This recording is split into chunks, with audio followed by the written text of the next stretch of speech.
It's 4 o'clock on a Tuesday, and you know what that means, don't you? It's time for another exciting episode of Taxi's Quarantini Happy Hour. Woohoo! And here we go. Today we're going to talk about, can seniors succeed with licensing music for film and TV? Let's say hello to the folks in the chat room. There they are. Hey, you guys, how are you? Good to see you. We've got Elliot, John Pearson, Marion Laird, Peter Rayhill, Martin Frog, Jesse J. Peck, Jim Stamper, Andre Stepanian, Ewart Williams, Dan Weber, Mark Fell, Dean Turner, Ewart Williams, if I didn't say that already, Bob Gunnerfeld, Chris Anderson, Ken Mesford. Hello, everybody. Martin Gravel. How are you guys? Good to see you. Welcome to the big show. Senior, Elliot's a senior as well. Just checking to make sure all systems are go here. Excellent connection. We are good to go. All right. So yeah, this suggestion for today's show comes to you live from Mr. Dan Weber. I appreciate the suggestion. It was pretty easy to research, and we'll get right to it. A couple of points of interest.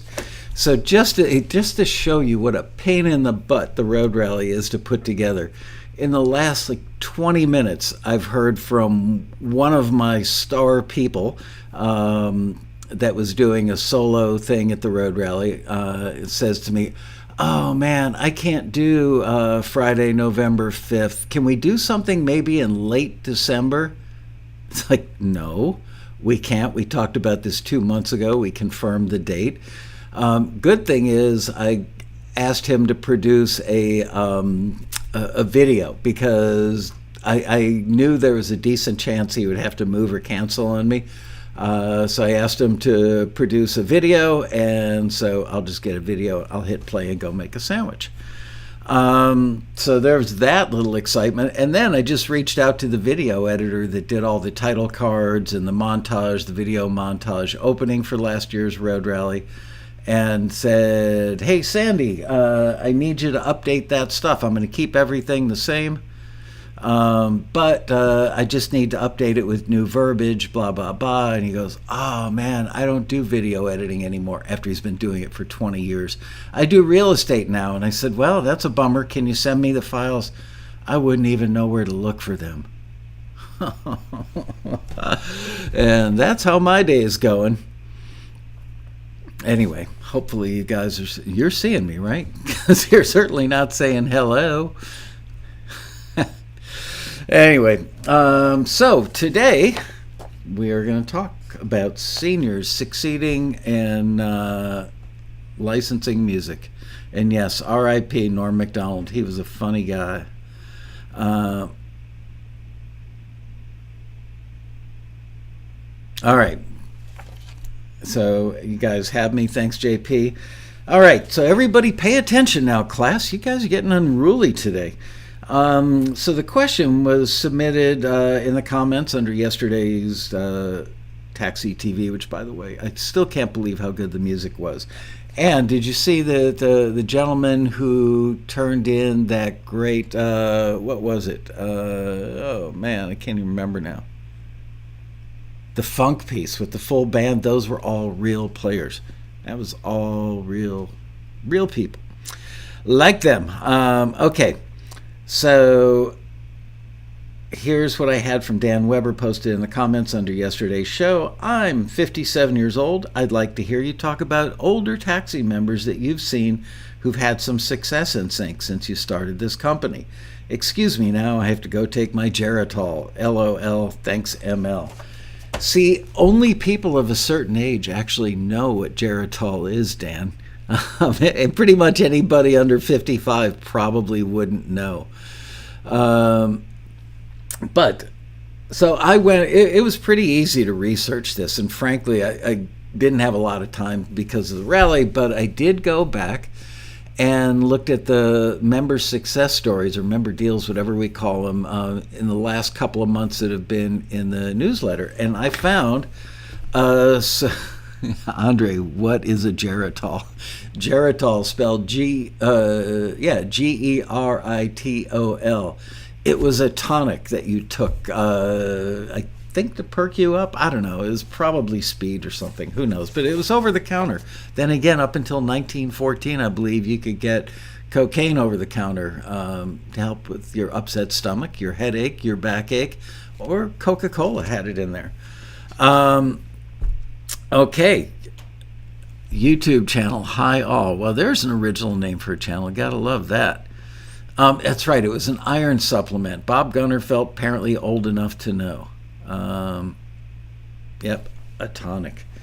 So, anyway, and a couple of you people are actually, that I've got on this sheet, are here in the room. So I'm just going to read some of the stuff that you sent in that made it into the member deals. I also want to mention, you know what? I think that film, TV, music for seniors is the greatest thing since sliced bread, and here's why. Whether you like it or not, and you probably don't, record labels only want to sign young, attractive people. They've moved a little bit off the mark for that stuff over the last 5 years, probably because the internet and Spotify, all those things have made it so much easier to be a purveyor of music where people aren't as concerned about how the artist looks, what their body shape is, what their age is. Those things aren't as important as they used to be, because the old model used to be, we hear an act, we like the act. We get on a plane, we fly out and see the act play a show. If we like that show, then we get other people from the label to come and see 2 or 3 other shows after that. Eventually the act gets signed and they try really hard to put the act on the road. Well, it was a common belief in the industry that the better looking, more attractive the act was, the easier they are to sell. And there's probably some truth to that, sadly. And the other thing was they were looking for career longevity. That's something that doesn't get talked about a lot, but let's face it, if you're a record label and you sign a 50-year-old artist, that artist has gotten comfortable in life. They've got a family, they've got a mortgage. They're not 20 years old and willing to pile in a van smelling each other's bad breath, farts, and dirty socks while they're on the road, you know, playing 5 nights a week in clubs that hold 100 or 200 people at best. The road life is not that attractive for grown-ups. Yeah, if you've got a private jet and you're flying with your personal masseuse and your personal chef and bringing your family along and staying in swanky hotels, different experience. Most new acts on record labels, almost all new acts on record labels, don't get that level of luxury in touring. It's more like the stinky socks in the van routine. So they know that if they sign somebody who is older than 20-something, they're going to have a pretty short career. They're going to burn out. They may have health issues, family issues, all that stuff comes into play. So they're looking for relatively young, unattached, attractive people who are gung-ho, just want to get out on the road and work it and sell it and live the band experience. So there you go. So nowadays, not as important, because certainly during COVID, the live experience has largely gone away, if not entirely, coming back somewhat. Thank God for the musicians who earn an income that way. But it's also just easier to market stuff on the internet. So that said, I think that people are more concerned about finding great music that they love than seeing an attractive act. Maybe I'm wrong. I mean, I know a lot of people think, you know, like Ariana Grande, my favorite pop artist to mention. She's an attractive young lady. Easy to sell that. A lot of acts. But then, you know, on the flip side of that, you've got Post Malone. Maybe attractive to some people. To me personally, I wouldn't date the guy. Just saying. Sorry, Post. Anyway, all right. So once again, Dan says, I'm 57 years old. I had to rub that in for you there, Dan. I'd like to hear more, or hear you talk about older taxi members that you've seen. Now, all the people who are going to be mentioned today are going to be thrilled that they've been lumped into the category of older taxi members who've had some success in sync since you started this company. I'm not going back 29 and a half years, but let's take a shot. So the first person I found was, in fact, Dean Turner, who's here somewhere in the room. I just saw him a little bit ago. So, Dean, I don't know how old any of these people are. I looked at the photos of them in the member deals section, and I went, probably over 50. I'm not going to try and guess anybody's age other than they're probably over 50. If I'm wrong, please forgive me. Dean, you're the first victim. And you don't blame me. Blame Dan Weber. It was all his idea. All right, Dean says, I placed 2 cues in 2 different episodes of Tyler Perry's Sistas on BAT. Accusation and Shadow Dance. Actually, my cue Forsaken was placed in an episode of Equal on HBO Max. So there you go. Dean, I'm guessing that you're over 50. That may not qualify you as a senior citizen, but it just goes to show you don't need to be 20 and pretty. Although I did find you strikingly handsome when I saw your picture. And by the way, I saw that we had a typo in there and you were referred to as Dan, D-A-N-N Turner. So I asked our web person to correct that, and it's done. So there you go. Dean's blaming that damn picture. I'm not going to ask your age. Jesse is 66. Oh, Jesse, stop complaining. It's the new 50. You know, I'm 67. I don't feel old. Except when I get up in the morning. Is it not harder getting out of bed at this age? You know, it's like, oh man, that hurts. Let's see. Frank McChristian from Hampton Bays, New York. He's a singer-songwriter who signed a deal a few years ago with a great record label / publisher for 11 of his songs, one of which was Made of Money, and it's going to be featured in an upcoming episode of the Netflix hit. That's hard to say.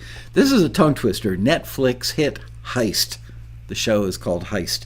Company got my music when I submitted to a Taxi listing. I've been a member of Taxi in the past. I've had several of my songs forwarded various times. None of those songs ever picked up. However, Taxi did provide the outlet for my music, and for that I am grateful. So there you go. Frank, by looking at his picture, also in the over 50 set, got something in a big Netflix hit. Mark Parr, I noticed several Brits in here. I was tickled pink about that. It's nice to know that we're gaining more traction across the pond, as it were. Mark Parr from East Sussex in the United Kingdom. We highlighted Mark last month for his first placement. Then he got yet another placement a couple weeks later. Here's what he told us. I've just found out that I've had my second placement in just 1 month on the U.S. show The Real Wives of Potomac on the Bravo channel. It aired on the 18th of July, and the show was aired twice in the same evening during prime time. Thanks to Taxi, this was placed by a publisher who I have 3 albums with due to a couple of Taxi forwards. This is my second placement that I've been notified of this month alone. Both are the results of Taxi forwards. Thank you, guys. You are welcome. He goes on to say, I'd like to urge anyone, listen to this, folks, if you're not already a member. I'd like to urge anyone that's thinking of, if you are a member, that's quitting Taxi, to forge ahead and keep at it. I'm starting to see some traction now. And although there were times when I felt like giving up, I decided to put my head down and keep honing my skills. It's still a long way from making a living out of this, but I know that I have to take one step at a time. Taxi, you are simply the best. So thank you very much, Mark Parr. Also, by looking at the picture, maybe Mark is just prematurely gray, but I think he's over 50 years old. And that's great. That makes me happy. I get particularly tickled when people from other countries are getting stuff placed in the U.S. market. And we have Taxi members from the U.S. that are getting stuff placed in foreign markets. And that's because we've done a lot of work to bring in more and more listing companies that are outside of the U.S. So there you go. And I like that advice about, don't quit. Put your head down, get busy, stick with it. It's the formula. Virtually everybody who is a successful Taxi member has told me at one point I was thinking about just cashing out my chips and walking away from this. That was like crazy for even trying. And then lo and behold, they stick with it and they end up becoming successful. Gee, what a shock, right? Next one. Take a swig of, what flavor? Oh, Basic Rockstar. The original formula. killing off the can. This one's from Casey Hurwitz. I actually know exactly how old Casey is, but I won't tell you. He's from Fort Washington, Pennsylvania, and he wrote, "Today I had my 39th placement in The Young and the Restless on CBS. It's all due to establishing a relationship with a taxi client that started many years ago through a taxi forward. So thank you, Taxi, and to the library as well." He added, "One cool thing about getting songs on Young and the Restless, sometimes the music supervisor likes a song, they use it on many episodes." I've heard that before. I have one that's been used 13 times, another that's been used 9 times. Wow, those might be records. And I couldn't have done this without my co-writers, my work-for-hire people, producers, etc. All folks I met through the taxi community. Keep writing, keep pitching. I can't say enough about the taxi community, the road rally, and the forum as far as what made this all possible. Every song placed was either a collaboration or work for hire with somebody I met in the taxi community, and of course, I wouldn't have built this relationship with the library if not for taxi. So there you go.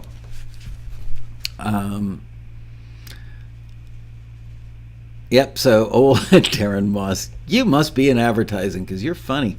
So old being used in the young. There you go.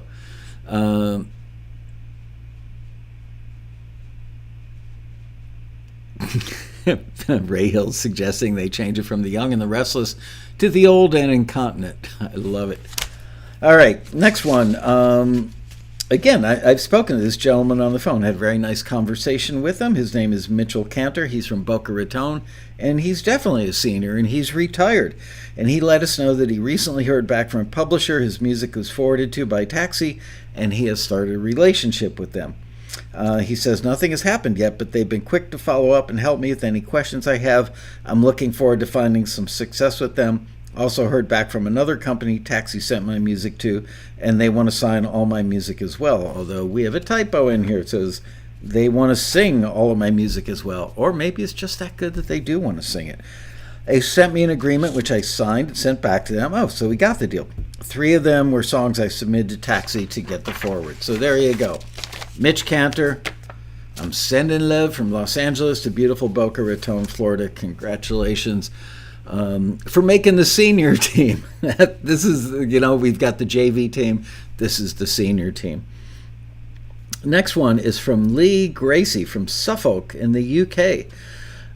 Just to let you guys know that 2 tracks forwarded to listing S2101035V as in victory resulted in a publisher getting in touch and is already turned into 5 songs signed and a couple more for their other library projects. I've had a few tracks forwarded, but this is my first signing as a result of Taxi. Thank you.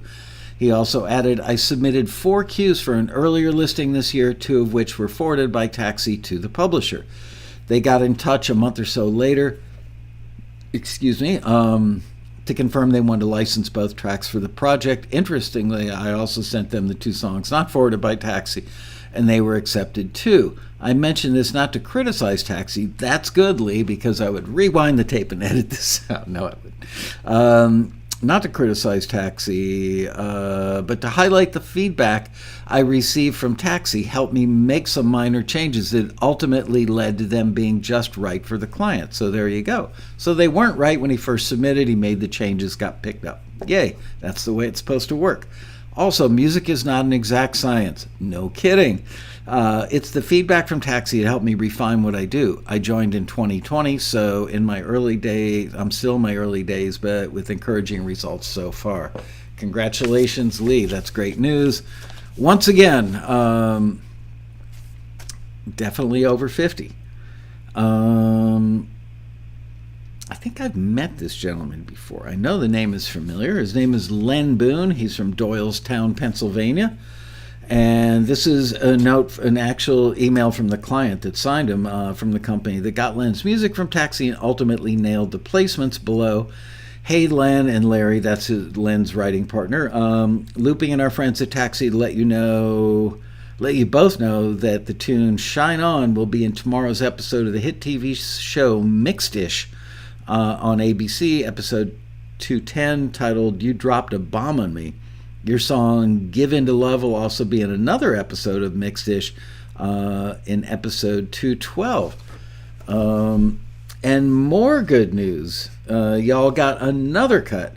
Do What You Feel will be in episode 413 of the ABC show Station 19. I'm not sure. I've seen a hot streak like this with one of our artists in a long time. You guys are truly on fire. Can't wait for more.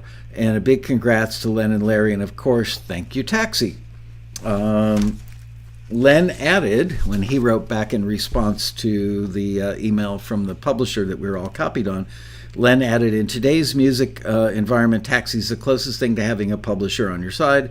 They provide projects and opportunities you wouldn't otherwise have access to and or knowledge of, which in turn could open doors to music business professionals who readily like/love your music. I always recommend Taxi to anyone trying to get into the music business. I'd say try Taxi. Len, I appreciate that so much. I'm sending out my Gulfstream 5, and you get to take it anywhere in the world you want to go. All you got to do is pay for the gas. No, I don't own a Gulfstream. I have a picture of a Gulfstream. One can dream, right? All right, and the next person up to bat, who is over 50, I'm guessing, Jim Stamper. This is your life. Jim Stamper from beautiful Fort Wayne, Indiana. Jim reports, in my March BMI statement, I had 2 new placements for Christmas instrumentals on the UK TV show, Jamie's Easy Christmas Countdown with Jamie Oliver. I love Jamie Oliver. And Secrets of Your Songwriting Secrets of Your Supermarket Food. Damn, do I have songwriting on the brain or what? Those are both from Christmas of 2019 because overseas royalties take a long time to show up in your U.S. statements. Truer words never spoken on this show. These placements were both the result of a library relationship due to previous Taxi forwards. Jim added, during the summer of 2019, I submitted a minimalist Christmas instrumental for a Taxi listing from an international library with global distribution through a huge music conglomerate. Guessing that conglomerate was either Sony or Universal. It was forwarded to the library, and very soon they signed it. Plus, they asked if I had any similar tracks, which often happens, to help complete a 2019 holiday album. I went to work, produced 2 more tracks, which were both signed as well. I told my family that Christmas came early for me that year. Sure enough. I signed more music with this library during 2020, and I'm working on more right now for 2021. Even before I saw the BMI statement, I found out that the same instrumental track had been placed during the 2020 holiday season. That's the sign of a good track. Keeps getting used over and over. I found that out in a fun way. My wife and I are watching Holiday Home Makeover with Mr. Christmas on Netflix. Holiday Home Makeover with Mr. Christmas on Netflix? Jim, you and Mrs. Stamper need to change your viewing habits. I've never even heard of that show. It doesn't sound that exciting. I'm calling you after the show today to talk to you about your viewing habits. Anyway, Holiday Home Makeover with Mr. Christmas. Maybe it's great, I'm just unaware. When I heard my track playing in the background, and I said, hey, I think that's my track. That's like, hey, that's my kid, or that's my dog. But no, this is your music. I watched that segment a few more times just to be sure. Jim, do you not know your own music? Oh, Jim says it's a good show. Go ahead. Defend yourself, Jim, and your viewing habits. I watched that segment a few more times just to be sure. It was a great little Christmas surprise. I can't wait to see this show up on a future BMI statement. It's very cool, Jim. Congratulations. And surely I'm sure the show is excellent. Thanks to Taxi, he says, I have music in 10 music libraries. Plus, I've had other placements directly with music supervisors. I get a steady stream of briefs from several of the companies I work with now. It's more work than I can handle, but I also still submit to Taxi listings regularly, which I might add is a smart thing to do because libraries are hot, then they run cold. They get busy, they get slow, shows they work with get canceled, new ones get picked up. All those things change the landscape of how much music they need from you. So if you put all your eggs in one basket or just a couple of baskets, not a good idea. Keep pitching so that you can have, like Jim, 10 libraries to kind of level things out. If things get shaky in one company, they get better in the other. It just kind of levels the stuff out. And Jim says, that gives me a chance to work with new music libraries and supervisors, and the feedback I get from Taxi's A&R team is really valuable to help me improve. Libraries don't have the time to give you much feedback when you're submitting directly to them. That is so true. Anyway, good job on that, Jim. Congratulations. Bill Gordon. Bill Gordon has been a Taxi member almost as long as I've been the owner of the company. I know him well. Back when Bill and his lovely wife lived in Miami, I was in Miami. Oh, actually, he invited me. He was teaching at SAE, and I went to speak at SAE and then went out to dinner with Bill and his lovely wife. And we've been friends for a very long time. And I used to live in Miami, so I have a soft spot in my heart for anything and anybody from Miami. Anyway, Bill is like a world-class pianist and overly picky about his own music, I might add, in a good way. He's a perfectionist. Anyway, he now lives in Baltimore, and he reports from the music library. Oh, this was from the music library to Bill Gordon, and they copied us on it. I want to let you and the folks at Taxi sharing the good news that your track, It Seems So Right, made it into the hit CW show Black Lightning that aired on May 10th of 2021. Hello, Pierre. And Bill added, this company has heard almost everything I've written, recorded dating back to 1977. My first submission to them was some avant-garde funk for a Taxi listing in 2001, way back in the dark ages. Over the next 12 years, we came close to making some deals, but nothing was signed. Then in 2013, we agreed to do a buyout for 10 of my jazz tracks, with me keeping the writer's share. One of those tunes, It Seems So Right, that aired this month, was the one on the CW show Black Lightning. They've also placed many of those jazz tracks, including the two Cowgirls Groove 2, and Laugh, Cry, Sing, and Sigh in the 2017 Sony Pictures movie The Glass Castle. Don't throw stones at that. Taxi does what it says it does, and there's no better deal in the business. It's one of the rare entities whose name you can use in the same sentence with the word honorable and still be talking about the music industry. So thank you for that, Bill. Much appreciated. Congrats on those placements. This one's also from a publisher about a member of ours named Dick Flood.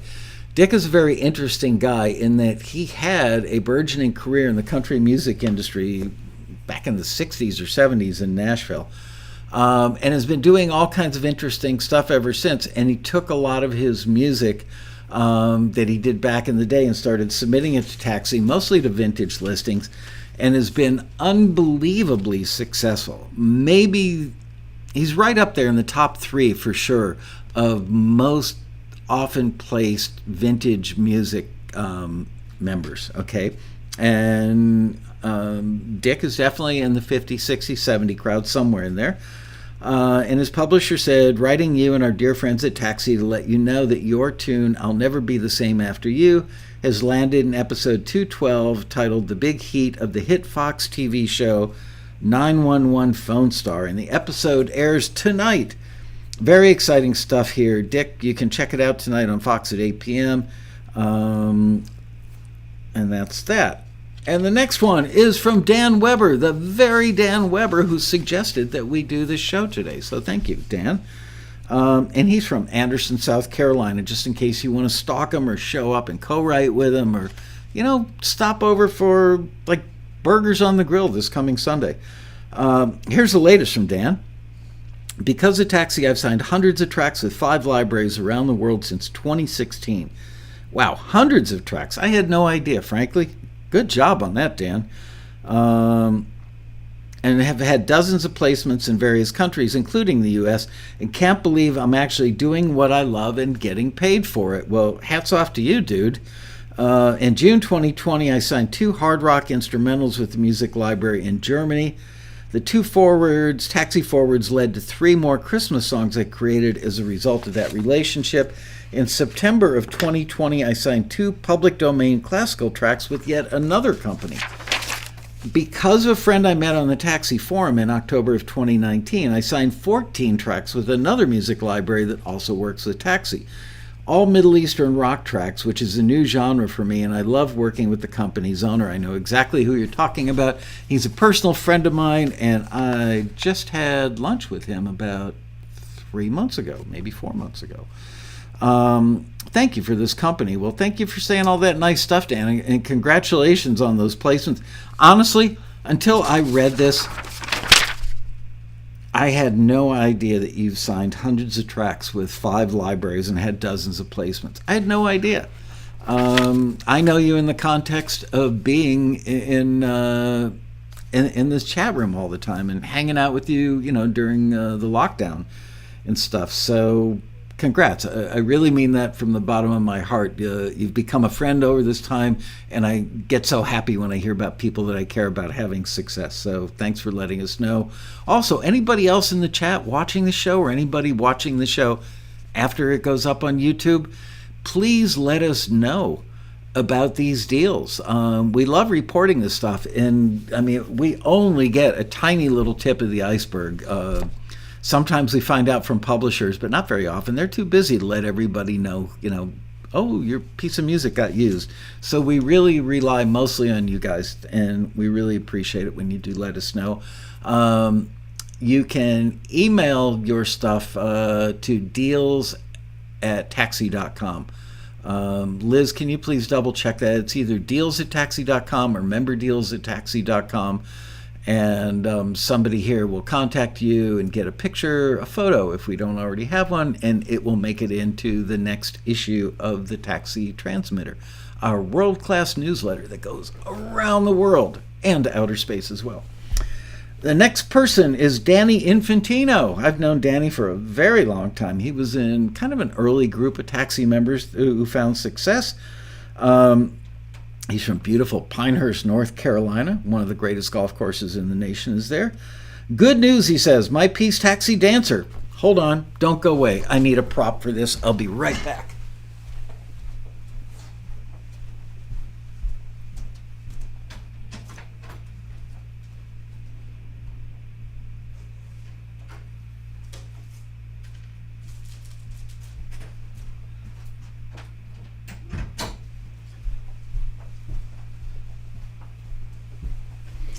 Okay, what are the odds that he would have a piece of music called Taxi Dancer, and that a company named Taxi would get it placed for him or help him get it placed, and that the owner of Taxi would actually have a poster of Taxi Dancers?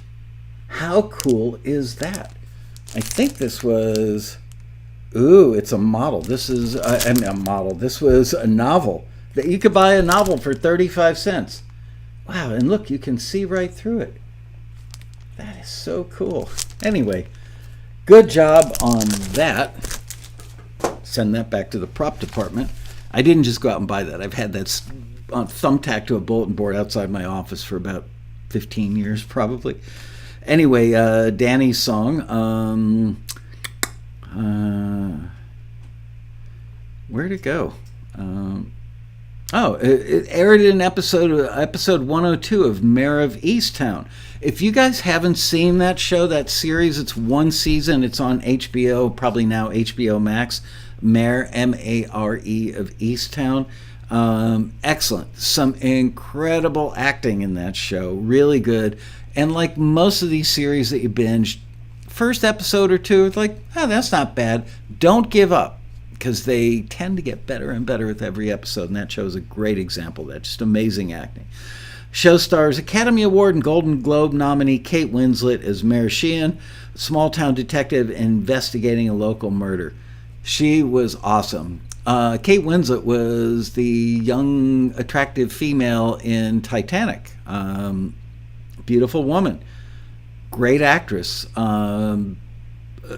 She plays a very blue-collar, tough woman who's a detective in a small town where everybody knows everybody, and she does such a convincing job. You absolutely forget you're watching TV. You feel like you could sit down and have a beer with her, and you probably could. You probably just reach right into that TV screen and have a cold one.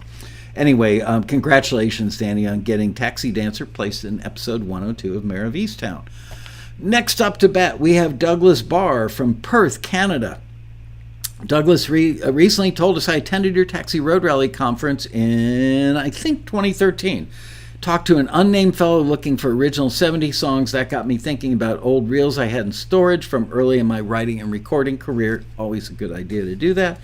So I dug them out and found a studio with a 1-inch reel, a 1-inch reel-to-reel to clean them up and digitize them. How cool is that? This resulted in 10 tracks of varying fidelity.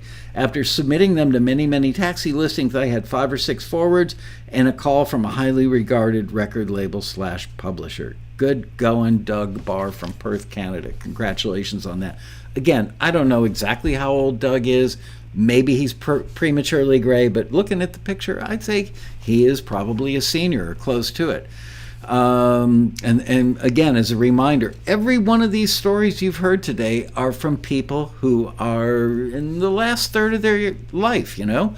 So it just makes the point that, you know, the older you get, the more established you are. Maybe you have a little more money in the bank than a young person who's trying to, you know, get on their feet and everything. So you can afford the gear, you've got the time. Your wife, if you're a guy, is probably sick and tired of you, and she'd much prefer to binge a TV show than actually converse with you. So yeah, go down the basement or in the spare bedroom and turn on that home studio and lose yourself in the gear and make a bunch of money, and then kick back in retirement and go, look at that, I'm a TV composer and I've got mailbox money coming in. Mailbox money. I wonder if the phrase mailbox money will go away over time because everything is so computerized and digitized and online banking. That remains to be seen. Anyway, next one is from Anthony Ambrosio from Central Islip, New York. Is it Islip? Yeah, it's Islip, New York. After submitting a few tracks for Afrobeats for an Afrobeats opportunity, that's another tongue twister, an Afrobeats opportunity, not so bad. I recently accepted a deal on an upcoming Afrobeats album to be released by a large West Coast music library. Thank you, Taxi. I submitted 3 tracks for consideration. One was forwarded to the library in December. In February, I was contacted by them for placement on an upcoming Afrobeats compilation that they released. The deal is an exclusive one which carries an upfront payment. Yay, nice. As of this writing, I've submitted 13 tracks for consideration. I've signed 4 between 2 libraries. I'm waiting to hear on a 5th recent forward. I'm very pleased with the opportunities presented by Taxi as well as the excellent feedback received from the screeners. I began producing, get ready for this, I began producing with a DAW back in March of 2020, just as the pandemic began, and joined Taxi on November 24th of 2020. I then submitted 9 tracks for 3 different opportunities. From those initial submissions, I was fortunate to receive 3 forwards, and within a few weeks was contacted by a large music library that so far has signed 2 tracks. I recently retired from my career in music education and arts administration. As a conservatory-trained musician, I've experience on both the performing and the arranging sides. Back then, arrangements would often be improved by the collective knowledge of the musicians performing on your work. Today, although a DAW can provide infinite selection of tones and textures, it may encourage one to work in isolation. That is very true. Therefore, the feedback provided by Taxi's experienced screeners is valuable and relevant as I strive to improve my craft. I could not agree with that more. I've talked about this, that early in my career, at the beginning of my career, when I worked at Criteria Studios, there was so much personal interaction amongst all of us who worked on the staff. I was the new kid on the block there, and I was often in rooms having at least listening to discussions, if not being able to ask the occasional question, certainly not proffering my uneducated newbie opinion, but hanging out with people like Tom Dowd or Bill Simzik or Carl Richardson or Reef Martin, Albie Galutin, Don Gaiman. I mean, some of the most prolific producers of that time. And I feel badly for all the people working in basement studios and home studios that they really don't have that sense of community, except at Taxi. Here in the chat room on Quarantinis, the chat room on Taxi TV, the forum at forums.taxi.com, the chat rooms at the Road Rally, which is coming up early November. Don't forget. Actually, we're calling it the Road Rally November 1st through the 7th this year, not the 5th, 6th, and 7th, because I've added so many prequels on the 1st, 2nd, and 3rd that we are literally calling the whole thing the Road Rally. The prequels will be open to everybody who wants to watch them, but the stuff that takes place on Friday the 5th, Saturday the 6th, and Sunday the 7th is just for you guys. Just for you. Nobody else. We're stingy with our content. Next one from Jay Ramsey and Robert Kelly. Jay and Bob are from Las Vegas and Flushing, New York. I think I've spoken to them on the phone. I've certainly been part of many, many email chains with them. They have gotten a ton of vintage music, a ton placed in TV shows. And the publisher says, writing with the exciting news that Castle in the Sky will be in the TV show Resident Alien episode 1005, which airs on Sci-Fi. It's getting killer reviews. The episode airs on February 24th, so set those dials and DVRs. Congratulations, Jay and Bob. You guys, I mean, we all joke sometimes that it's getting like, it's almost weekly that we hear about a placement for them. Same could be true for the next pair of gentlemen from Hermitage, Tennessee, and they are the Mears brothers, Jim and John. This is from the company that signed them through Taxi. We're writing to share the exciting news with you, John and Jim, and our friends at Taxi, that your tune, The Creeps, was used in episode 907 of the smash NBC hit show Chicago Fire. Big hit show. This one actually aired on February 17th, and sometimes we find out after the fact. That said, I'm sure you can find it on demand at this point. The episode title is Dead of Winter.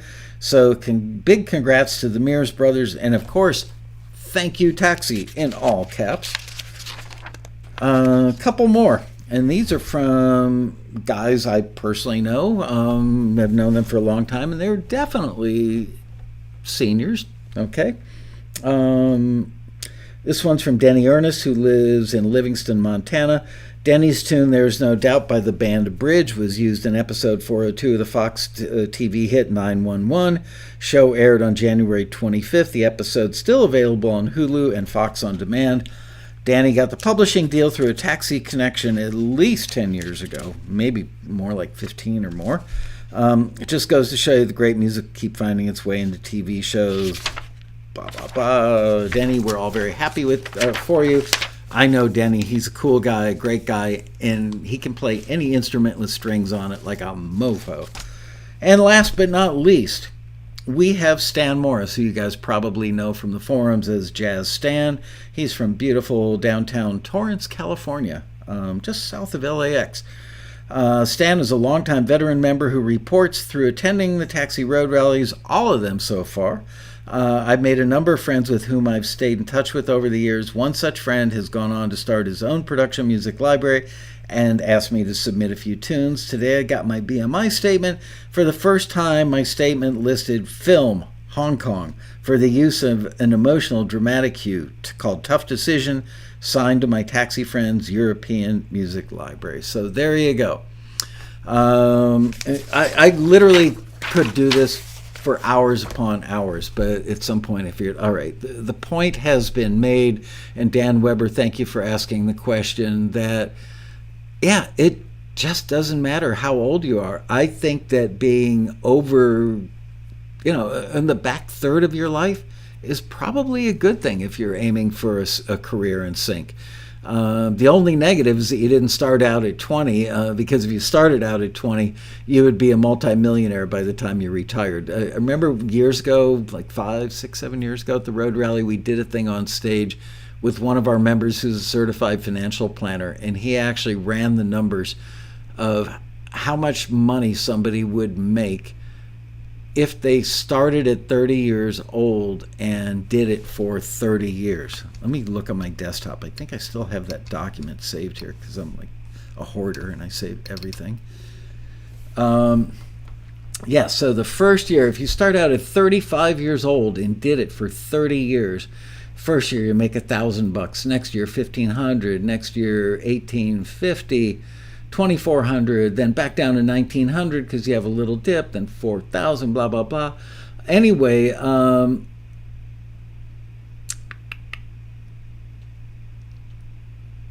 so that's royalty income between 36 years old and 65 years old. Your cumulative amount, and that was at an interest rate of 5%. So if you bank that money, and I think he actually built in taxes and maybe like a 10% or 15% spending factor, and made the assumption that most people, when they start out doing this until it becomes a full-time gig for them, would be in fact doing it as a second job so they could bank most of the money. And the bottom line was that in year 30, at 65 years old, that you would have banked $1.679 million from making music in your little home studio. So I find that inspiring. I don't know, it's I guess when you get to that age where you've got some gray hair, maybe a lot of gray hair, maybe a bald spot, maybe you put on a few pounds, and you're staring down the barrel of later in life. And all of a sudden you go, wow, I don't really have a stash of money. And the money I'm going to get from the government, not going to be enough to live on.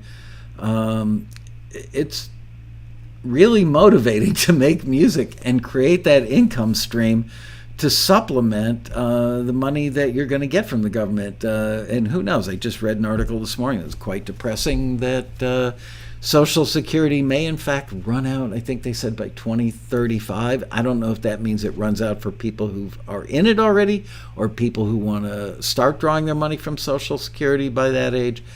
I don't know. But my point is that when you're in your golden years, you want to know that you're covered, that you don't have to worry every month about where your money is going to come from to buy food, buy gas for your car, the basic necessities of life. You guys all watching this all have a special talent that allows you to do something to create a second income without leaving your house, doing something you love. So get a man or a woman on it right now because I said so. Anyway, Dan, thank you so much for suggesting this topic. I personally found it kind of fascinating. Ken Messert said that's $1 trillion in dog money.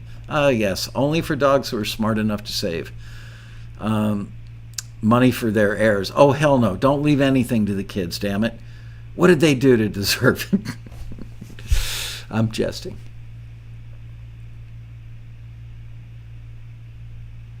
Based on a lot of assumptions, you want to do music for 30 years or 35 years. Yeah, 30 years.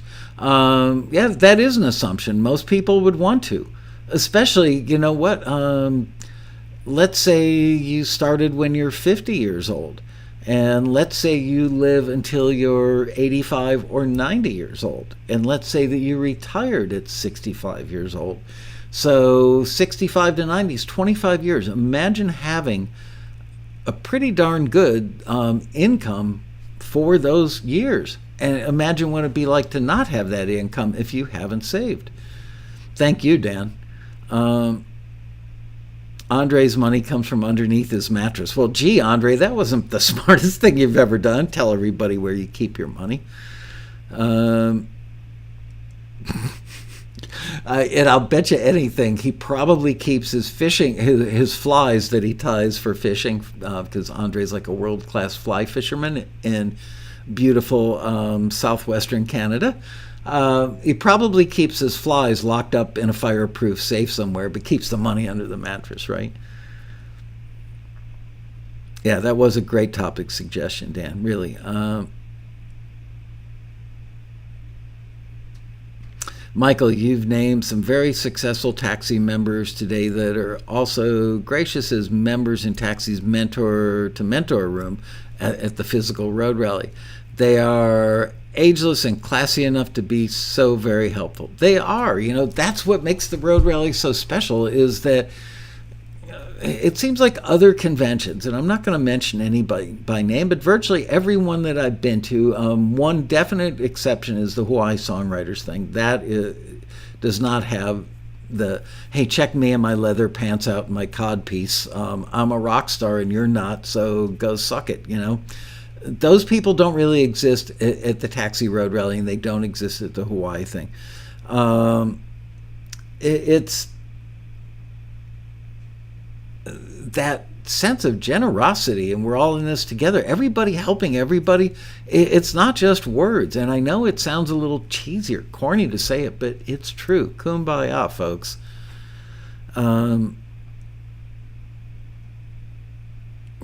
Andre sells his flies and buys guitars. There you go. Super Blonde is in the room somewhere.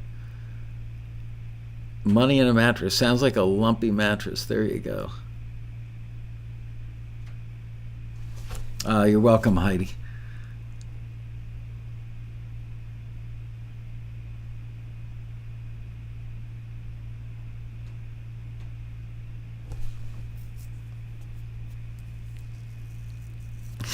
Mark Phillips says, you don't retire from music.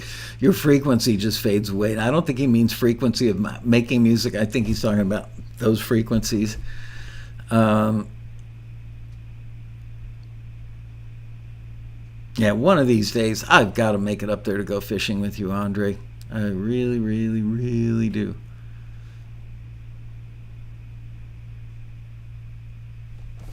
Anyway, all right, I'm done. We could close shop early today, or you can ask me a couple questions because we still have 8 minutes left of this exciting episode of the.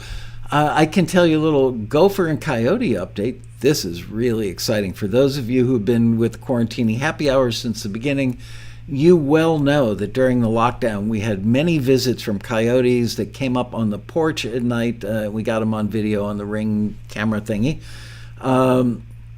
And that I had a real battle going on with gophers in our backyard. Is becoming a real problem. And then I got the Gopher Hawk, which just Google it. It's a highly effective gopher trap that's easy for a rookie to place and get results with.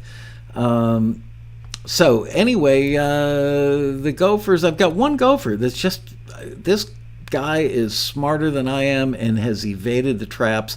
I'll put 3 of them within like 5 or 10 feet of each other, 3 different tunnels, trying to figure in, all right, if tonight he sleeps in that room or that room or that room, I'm going to get this little bugger. Have not gotten that that gopher. So about 2 weeks ago, started getting coyotes showing up in the backyard again. I think I told you that one of them totally destroyed a brand new $60 hose that I got to replace the previously destroyed $60 hose that I thought was torn apart by raccoons. But no, turns out it was a coyote. How do I know that? Because there was a coyote poop right in the middle of the shredded hose, as if to say, just letting you know I was here. So anyway, most mornings when I get up, I go for a walk in the backyard. We do a gorgeous view of a mountain range, and I tend to go out there first thing in the morning and take my first few sips of coffee and look at the mountain range, go, man, are we lucky? And then oftentimes, like after dinner, I go out there for 5 minutes or so. This morning, I went out there, checked my tomato plants and my zucchini plants, and I saw a coyote poop in the backyard that wasn't there last night when I went in the backyard. So clearly it came in the middle of the night. Maybe it was this morning early. I don't know. But a coyote poop. And while I was sitting there looking at the poop, thinking, damn, that one didn't even get picked up on the camera because it was out of range. You can adjust the pickup range of the camera. And it was probably 8:30 this morning, and I heard some flies buzzing, and I thought, I look over, something like 8-10 feet away from the poop was a half-digested gopher that had been puked up in the yard. You could still see like the shape of the skull covered in stuff and other identifying body features, but it was like half-digested. Apparently that gopher didn't taste as good as the coyote thought it would be. Maybe it wasn't as fresh. Maybe it was gopher roadkill. I don't know. All I know is there was a half-digested, like half or two-thirds of gopher puked up in the backyard with flies all over it. So I hope that it was the gopher that I've not been able to catch. It would be a fitting end to that little bugger who has been really, really hard to get rid of. And there are about 10 gopher mounds in my backyard from this one gopher. Only cure for coyote is roadrunner. Thank you very much for sharing that wisdom, Pierre. Brilliant, dude.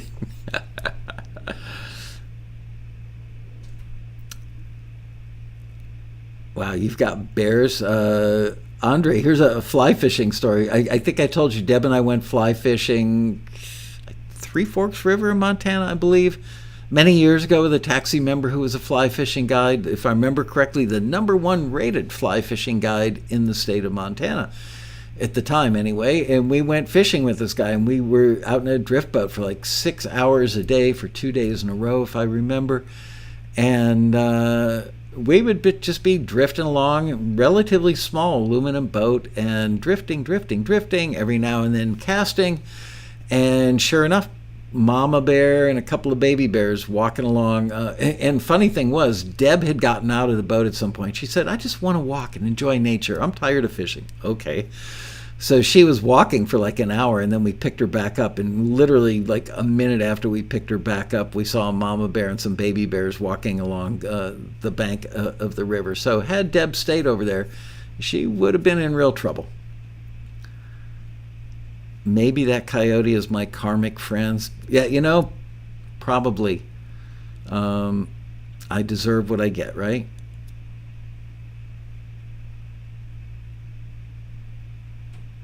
Bears in Southern California usually stay away from the cities. All right, well, Marion, that's going to cause me to rehash a story that I think I've told at least twice, but you know me, stories never get old, and I love retelling them.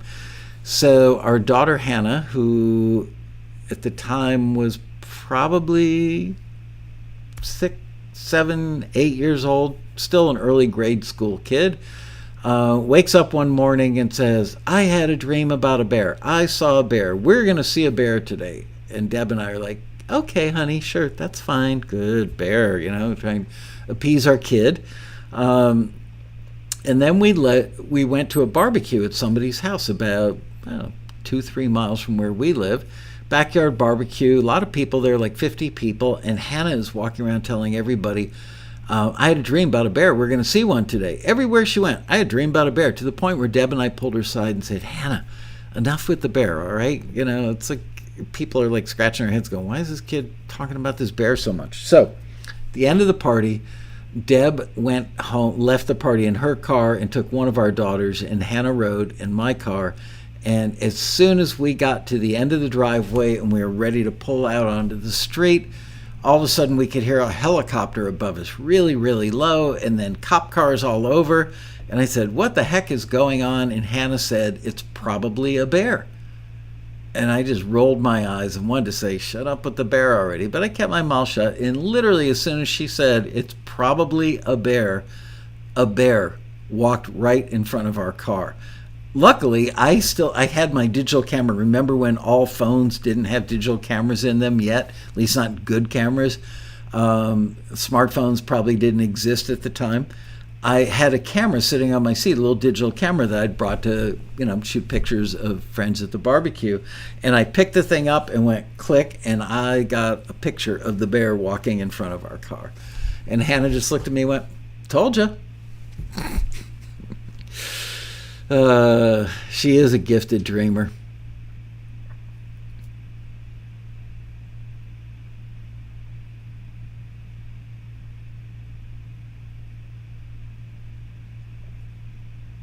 Anyway, all right, you guys.